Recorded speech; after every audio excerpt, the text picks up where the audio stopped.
Parce que, voyez-vous, quand on parle de mondialisme, il faut certes citer des éléments matériels, le taux d'endettement de l'État américain qui se rapproche des 37 000 milliards de dollars, les terres rares, le pétrole, le gaz, bon, très bien.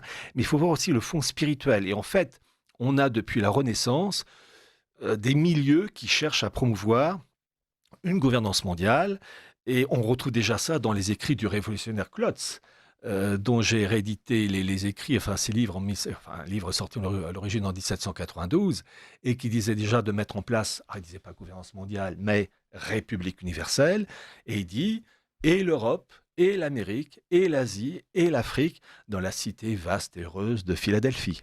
Le fond ésotérique, donc des blocs continentaux, et dans un monde anticatholique, qu'il appelle sorcellerie d'ailleurs. Oui, peut-être bien, mais ça c'est un vœu pieux, dirais-je, puisque finalement quand on regarde ce qui se passe en Union européenne, les partis souverainistes, enfin les peuples tentent à vouloir se détacher de ces institutions supranationales.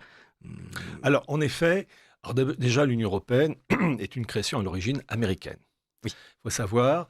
Et Enfin, il y a d'une eu certaine faction de l'État profond américain. américain. Alors, à l'époque, effectivement, dans le monde américain, vous avez deux branches. Vous avez la branche globaliste, hein, unipolaire. Et là, ça allait jusqu'à Biden, en comptant les Bush et les Obama. Et puis, vous avez la branche multipolaire, ça c'est Trump. Et là, il y a un élément révélateur dans le bureau de la Maison Ovale.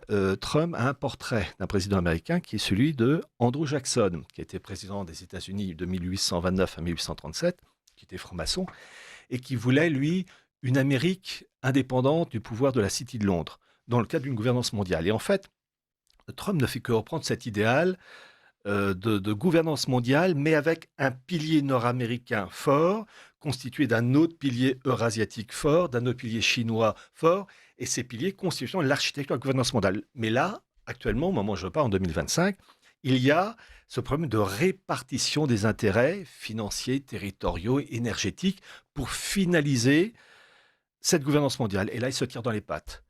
Et ne pas oublier aussi, et c'est la chose la plus dure à comprendre, et la plus terrible aussi à admettre, c'est que le mondialisme passe par un sacrifice humain. Parce que chez certaines factions oligarchiques, le sacrifice humain est l'offrande la plus délicate pour permettre de passer d'un monde ancien à un monde nouveau. C'est eux-mêmes qui le disent, hein. Je ne fais que rapporter, avec les sources évidemment. Donc on vit une sale époque.